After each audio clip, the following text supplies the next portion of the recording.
नमस्कार, आप देख रहे हैं राजस्थान हेराल्ड। राजस्थान के CM Ashok Gehlot free smartphone योजना की लॉन्चिंग के बाद मीडिया से मुखातिब हुए, जहां उन्होंने वसुंधरा राजे से लेकर पीएम मोदी तक को निशाने पर ले लिया। गहलोत ने बीजेपी पर तंज कसते हुए कहा कि राहुल गांधी की सभा में लाखों लोग आते हैं और तालियां भी बजाते हैं, लेकिन पीएम की सभा में कुर्सियां खाली रह जाती हैं। पीएम नरेंद्र मोदी की सभा में सिकर में उन्होंने देख लिया, जनता ने आईना दिखा दिया, कुर्सियां खाली पड़ी थी और लोग जाने लगे थे। पीएम के भाषण के दौरान कुर्सियां खाली रखना और उनका जाना वसुंधरा राजे का यही भला करेगा और कोई भला करने वाला नहीं है। वसुंधरा राजे का अगर कोई भला होगा तो इन खाली कुर्सियों से होगा। गहलोत गुरुवार को जयपुर में मीडिया से बातचीत करते हुए ये भी कहा कि ईडी, सीबीआई और सारी केंद्रीय एजेंसी को आने दीजिए, वो क्या करेंगे। आपके सामने मैं मोदी से बड़ा फकीर हूं। मैंने 1 ग्राम सोना नहीं खरीदा, कोई जमीन या फ्लैट नहीं खरीदा, कोई प्रॉपर्टी नहीं बनाई। मुख्यमंत्री आवास खाली करना पड़ा तो मुझे किराए का मकान ढूंढना पड़ेगा। बीजेपी के लोग झूठे आरोप लगा रहे हैं। गहलोत ने आगे कहा कि उत्तर प्रदेश में किसी अफसर पर बिना मुख्यमंत्री की मंजूरी के कोई छापा नहीं डाल सकता। एक यहाँ का मुख्यमंत्री है, मैंने 5 साल में एक बार भी एंटी करप्शन ब्यूरो में कोई कॉल नहीं किया। इसको पकड़ो, उसको पकड़ो, ये मेरा काम नहीं है। इतनी निष्पक्षता से राजस्थान में काम होता है और राजस्थान को बदनाम करते हैं। करप्शन बहुत है। एसीबी छापों में बड़े बड़े अफसर पकड़े गए हैं, आरपीएससी मेंबर तक पकड़ा गया। अगर राजस्थान में एसीबी यूपी की तरह काम करती तो करप्शन का मामला ही नहीं बनता। करप्शन पर जीरो टॉलरेंस का परिणाम है कि बीजेपी के लोग हम पर आरोप लगा रहे हैं। गहलोत ने कहा कि हम पर आरोप लगाने वाले खुद करप्ट लोग हैं। उनसे पूछिए जिंदगी में आपने पैसा कहां से कमा लिया, ये 4-4 मंजिल के बंगले कहां से खड़े कर लिए। तुम लोगों ने कोई काम धंधा किया क्या? यह इतनी प्रॉपर्टी कहां से खड़ी कर ली? अगर कोई आईटी का उद्योग शुरू किया है, तुम्हारे पास पैसा कहां से आया है?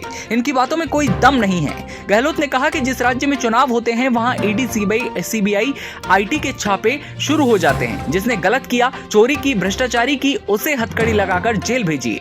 गलत तो वो है कि गृह मंत्रालय बैठकर मॉनिटरिंग करवाते हैं और चुनाव वाले राज्य में मुख्यमंत्री के नजदीक लोग कौन कौन हैं उसके यहाँ छापे डाल दो। अगर उस नियत से आपने ईडी को भेजा है तो पूरी तरह गलत है। गहलोत ने कहा कि ईडी, सीबीआई में कोई विदेश के लोग थोड़ी बैठे हैं, वहां भी यही लोग हैं जिनका जमीर मरा हुआ है। वो बात अलग है कि अन्यथा एक सीमा के बाद में इन एजेंसियों के लोग अपने बॉस के गलत कामों के लिए मना कर देंगे। अब तो सुनने लगे हैं कि ईडी वाले अगर किसी के यहाँ आते हैं तो पहले कह देते हैं कि टेलीफोन, कागज वगैरह इधर उधर कर दो ताकि मामला निपटे। ये स्थिति अब हो गई है। गहलोत ने कहा कि मेरे दोनों पैरों के अंगूठों में चोट लग गई है। एक अंगूठे के 3 टुकड़े हो गए और एक अंगूठे का नाखून पूरा बाहर आ गया। उसमें एयरलाइन फ्रैक्चर हो गया है। आपने टूटे हुए अंगूठे की सीटी स्कैन की फिल्म देखी होगी। और अब बीजेपी के नेता कहते हैं कि कील चुभ गई है। ये इतने निम्न स्तर के लोग हैं, आरोप लगा रहे हैं कि जानबूझकर सिंपैथी के लिए पट्टा बांधकर घूम रहे हैं अशोक गहलोत। गवर्नर भी आरएसएस बैकग्राउंड के हैं। आप उनसे पूछिए कि सीटी स्कैन में क्या है। गहलोत ने कहा कि जब पहली बार मेरी सरकार बनी थी तब ओबीसी को 21% आरक्षण दिया था। उस वक्त 50% से ज्यादा आरक्षण नहीं दे सकते थे, इसलिए ओबीसी को 27 की जगह 21% दिया गया।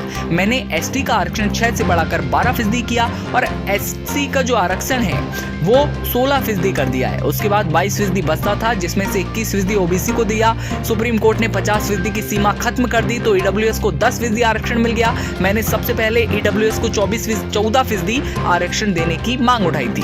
गहलोत ने कहा कि अब 50% की सीमा हटाने के बाद ओबीसी की अति पिछड़ी जातियों को न्याय मिलना चाहिए, इसलिए ओबीसी आरक्षण 21 से हटाकर जो है 27% किया जाएगा, जिससे 6% अति पिछड़ी जातियों को मिलेगा। एससी एसटी की आबादी 2% ज्यादा हो गई है। एसटी की आबादी 14% हो गई, एसटी की 18 हो गई। हमने एससी आरक्षण 16% किया और वह 18% हो गई है। उसमें देखते हैं हम कैसे उसे आगे बढ़ा जा सकते हैं। तो ऐसी तमाम खबरों के लिए आप बने रहिए राजस्थान हेराल्ड के साथ। नमस्कार।